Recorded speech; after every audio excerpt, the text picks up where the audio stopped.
Hi အားလုံးပဲမင်္ဂလာပါ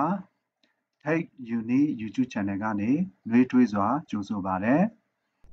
ဒီနေ့တင်ပြပေးသွားမှာကတော့အာသွင်းဓာတ်မီပြုပြင်တဲ့နည်းပဲဖြစ်ပါတယ်ဆက်လက်ရှုစားအားပေးကြပါအောင်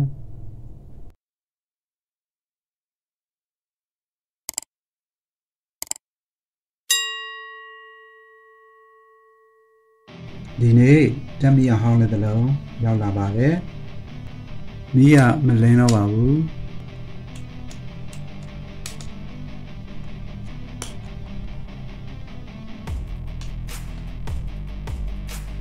ဆိုလာဆဲလဲပါပါတယ်လင်းရောင်ဘက်မှာထားရင်လည်းမီးမလင်းပါဘူးအားဝင်တဲ့မီးမလင်းပါဘူးပလက်ပေါ်မှာထိုးပြီးတော့အားဝင်မဝင်စမ်းကြည့်မှာဖြစ်ပါတယ်ဒီဖွင့်ကြည့်ပါမယ်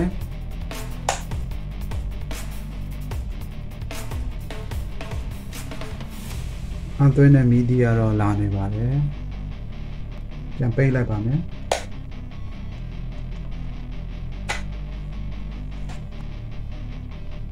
ဖွင့်ကြည့်မှာဖြစ်ပါတယ်အထဲမှာဘာတွေဖြစ်နေလဲဆိုတာသိရဖို့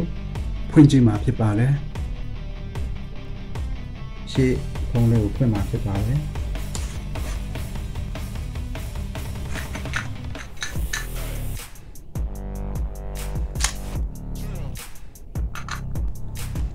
ဒီရင်ကျွန်တော်တို့ဒီဟာလေးကိုကလော်ထုတ်မှာဖြစ်ပါတယ်။ဒီနောက်မှာစကူလေးရှိတတ်ပါတယ်။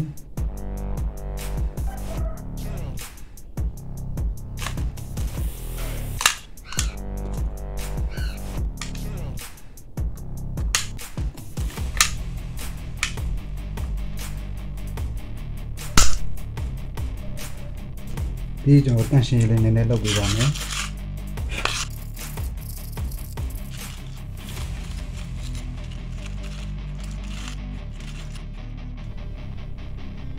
ကူလေးကဒီအထဲမှာပါ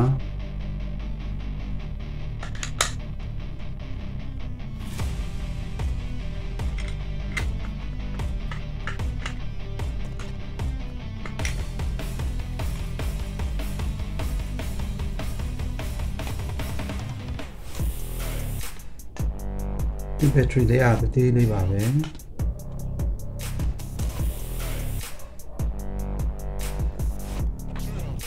ဘက်ထရီလေးအားရှိသေးလားဆိုတာကိုကျွန်တော်တို့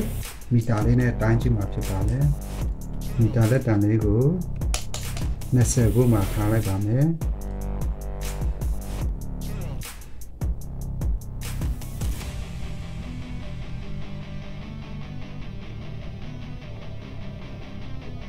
4.1 volt 4.3 volt လောက်ပြပါတယ်အဲဆိုရင်တော့ဘက်ထရီလေးကတော့ကောင်းနေသေးတဲ့သဘောဖြစ်ပါတယ်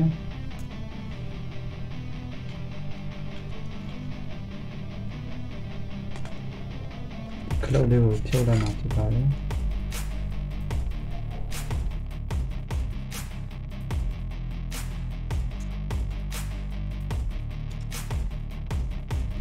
အတွင်းတမီလေးရဲ့အတွင်းဒီဇိုင်းပုံလေးပဲဖြစ်ပါတယ်ဟုတ်ဒီခလုတ်လေးကိုစမ်းကြည့်မှာဖြစ်ပါတယ်ဒီခလုတ်လေးကအလုပ်ကိုကောင်းမလုပ်တာလား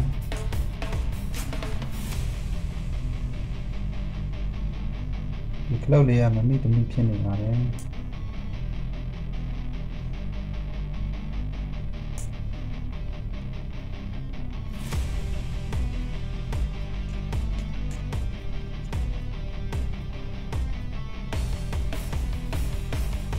ခလုတ်လေးကမမိတမိဖြစ်နေတာဖြစ်ပါတယ်ဒီနားလေးမှာခဲနည်းနည်းလေးလွတ်နေတာတွေ့ရပါတယ်ဒီမှာမမိတမိဖြစ်နေတာဖြစ်ပါတယ်ဒါကြောင့်မလို့ဓာတ်မီးကမလင်းရဘူးမလင်းတာဖြစ်ပါတယ်ဆိုတော့ဒီနားမှာခဲပြန်ဆော်လိုက်မှာဖြစ်ပါတယ်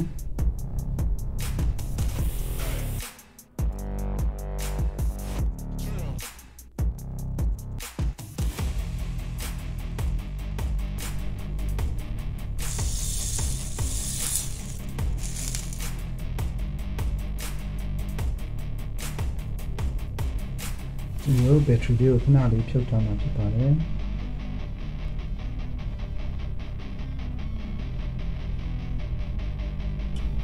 တဲ့ချူချူလေးကိုခဏဖြုတ်ထားလိုက်ပါမယ်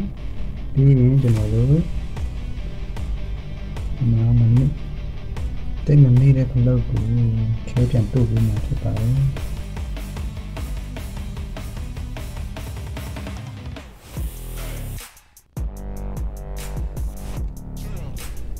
ကျွန်တော်ခဲနဲ့ထပ်ချူလိုက်ပါမယ်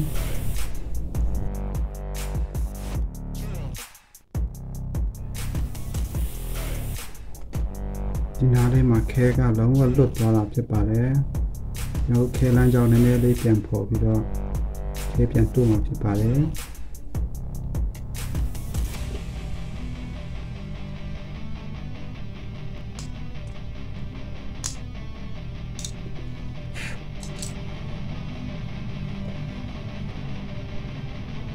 ဆိုရင်ကျွန်တော်ခဲပြန်တုံးမှာဖြစ်ပါတယ်။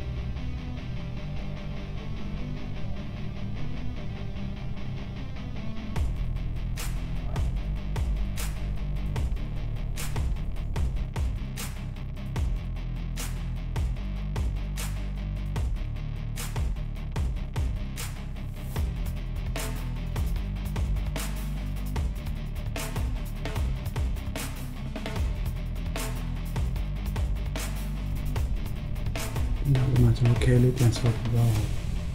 ဒီခဲတုတ်ထားတဲ့နေရာလေးကိုကျွန်တော်တင်နာလေးနဲ့ပုတ်ပြီးတော့ပြန်ဆေးလိုက်မှာဖြစ်ပါတယ်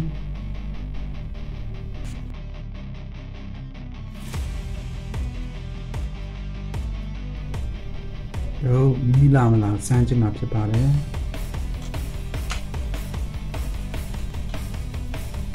ဒီလိုဖွင့်ထားလိုက်ပါမယ်ဒီကြောင့်တော့ဒီနေ့ပြန်ဆက်ကြည့်ဆိုရင်ခလောက်ကအဆင်ပြေသွားပါပြီပြန်ပိတ်ကြည့်ပါမယ်မလောက်ပါဘူးမလဲတော့ပါဘူးဒီမလဲတော့ပါဘူးပြန်ဖွင့်ကြည့်ပါမယ်ဝင်ပါလေဒီဗီဒီယိုလေးပြန်တက်လိုက်မှာဖြစ်ပါတယ်ဒီကလောက်လေးကိုဖွင့်ထားပြီးတော့ဒီဆိုလာကိုမီးထိုးလိုက်မီးလင်းမလားဆိုတော့စမ်းကြည့်မှာဖြစ်ပါတယ်ကျွန်တော်တက်မီးလေးနဲ့ထိုးလိုက်မီးတရားလင်းလာတာကိုတွေ့ရပါတယ်ဒီမီးဒီလေးကိုလင်းလာတာဖြစ်ပါတယ်တော့မီးနဲ့ထိုးကြည့်ပါမယ်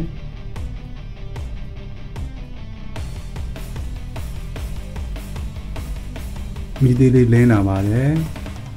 ဒါဆိုရင်ဒီဆိုလာလေးလည်းကောင်းနေသေးတယ်ဆိုတော့သဘောဖြစ်ပါတယ်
ဆိုရင်ကျွန်တော်အားပြန်တွင်းကြည့်မှာဖြစ်ပါတယ်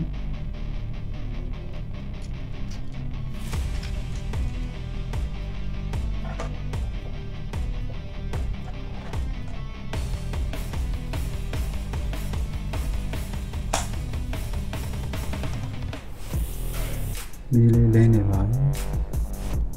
ဒါဆိုရင်ဒီဓာတ်မီကတော့အားဝင်နေပါပြီဒီဓာတ်မီလေးပြုဖြစ်ကပြည့်ပြည့်ချက်ကတော့ခလုံးမမိတော့တာပဲဖြစ်ပါတယ်ခဲမမြဲတော့တဲ့အတွက်ကြောင့်မလို့မမိတော့တာပဲဖြစ်ပါတယ် ဒီခလုတ်ကသုံးဖန်များရင်ဖွင့်လိုက်ပိတ်လိုက်လုပ်ဖန်များရင်အထဲမှာခြောင်သွားပြီးတော့ခဲဆော်ထားတဲ့နေရာမှာခဲလွတ်သွားတာဖြစ်ပါတယ်။ဒါကြောင့်မလို့ခဲပြန်တုပ်ပြလိုက်တဲ့အခါမှာပြန်ကောင်းသွားပြီဖြစ်ပါတယ်။အားလုံးအဆင်ပြေသွားပါပြီ။ဒါကြောင့်ကြည့်ရှုအားပေးကြတဲ့မိတ်ဆွေများအားလုံးအထူးပဲကျေးဇူးတင်ပါတယ်။ဒီနေ့ကတော့ဒီလောက်ပါပဲ။ဒါကြောင့်ကြည့်ရှုအားပေးကြတဲ့မိတ်ဆွေများအားလုံးကိုအထူးပဲကျေးဇူးတင်ပါတယ်။အားလုံးပဲကိုယ်စိတ်နှပြချမ်းသာကြပါစေ။နောက်သင်ခန်းစာဗီဒီယိုတွေမှာပြန်လည်ဆုံတွေ့ကြပါစို့။